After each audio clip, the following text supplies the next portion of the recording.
You were born with the odds already stacked in a direction you never chose, before your parents knew your name, before anyone had picked out a blanket or painted a wall.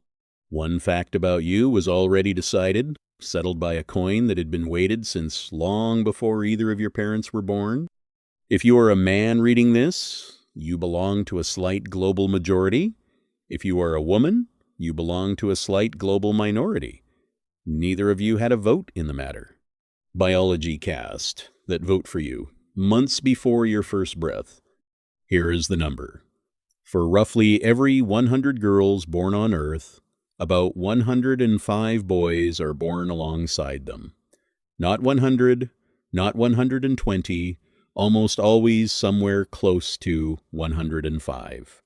This ratio shows up in hunter-gatherer societies with no hospitals and no written records. It shows up in modern cities with ultrasounds and birth certificates. As far as anyone can measure, it has held for as long as humans have existed. So why does nature keep landing on that same number, generation after generation, continent after continent? The first real answer didn't come from a doctor, it came from a mathematician. In 1930, the British scientist Ronald Fisher was working on a much older puzzle. Why don't species evolve wildly lopsided sex ratios? If 10 daughters for every son helped a species reproduce faster, wouldn't evolution eventually favor that arrangement? Fisher's answer is now known as Fisher's principle, and the logic behind it is almost embarrassingly simple once you see it laid out. Every single child on Earth has exactly one mother and one father. That means, added up across an entire population, sons and daughters must contribute equally to the next generation, no matter how rare or common either sex becomes. If one sex ever starts to become rarer, that sex instantly becomes more valuable, because its members will have more potential mates competing for them. Parents who happen to produce more of the rarer sex end up, on average, with more grandchildren. Over enough generations, this quietly pulls any population back toward balance, without a single individual planning it. But balance isn't the same thing as an exact 50-50 split, and that small 5% gap is where the real story lives. Human boys, it turns out, are the more fragile sex, biologically speaking. Not weaker in muscle, fragile in survival. Male pregnancies are more likely to end in miscarriage, the early and spontaneous loss of a pregnancy before birth. Male infants die within their first year of life at higher rates than female infants. Boys are more vulnerable to infections, to complications from premature birth, and to a long list of conditions tied to the Y chromosome, the genetic package that causes a body to develop as male. So nature appears to hedge its bet early. Slightly more boys are conceived than girls, so that by the time both sexes reach the age where they can have children of their own, the numbers have quietly evened back out. What looks like an imbalance at birth is really a correction for an imbalance still to come. Picture a single hunter-gatherer band, 40 or 50 people, gathered around a scatter of fires on an open plain. In any given year, maybe 5 children are born into that band, 3 boys, 2 girls. It looks like the kind of random variation you'd expect from such a small group, a simple coin flip landing slightly uneven. It isn't. Zoom out to 10,000 bands like this one, spread across 10,000 years, and the same lopsided ratio appears again and again, far too consistently to be chance. Something underneath the coin flip is quietly tilting it every single time. In 1973, 2 American biologists, Robert Trivers and Dan Willard, proposed a further twist to this picture. Their idea, now called the Trivers-Willard Hypothesis, suggested that a mother's own physical condition might influence which sex she was more likely to have. In species where a strong, well-fed son can go on to father far more offspring than a weak one, while daughters tend to reproduce at a more predictable rate regardless of condition, a mother in excellent health might do better, in evolutionary terms, betting on a son.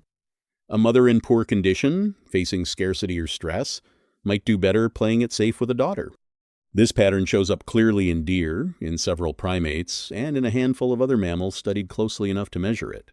In humans, the evidence is messier and still debated among researchers, but some large population studies have found faint traces of the same effect, tiny shifts in the ratio of sons to daughters linked to a mother's health circumstances or nutrition around the time of conception, the moment an egg and sperm combine to begin a pregnancy. Here is where the story gets stranger still. In 2008, a researcher at Newcastle University named Corry Gellatly went looking for an explanation for something demographers, the scientists who study population patterns, had noticed but couldn't fully explain. Across centuries of European birth records, entire families seem to run heavy on sons or heavy on daughters, generation after generation, far more consistently than chance alone should allow. Gellatly analyzed genealogical records, family trees stretching back hundreds of years, looking for a pattern hiding inside them. He proposed that an inherited genetic tendency might quietly nudge some families toward more sons and other families toward more daughters, passed down the way eye color or height is passed down. If his model holds up, part of why you might have 3 brothers and no sisters, or 3 sisters and no brothers, may not be random chance at all. It may be a quiet genetic lean, inherited from parents who inherited it from theirs, running silently through a bloodline for generations before anyone noticed. Now, here is the twist that even researchers find hard to fully explain.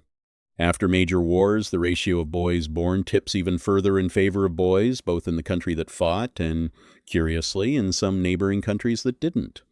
This pattern has been documented after the First World War, after the Second World War, in country after country, decade after decade. Demographers call it the returning soldier effect. Nobody fully agrees on why it happens.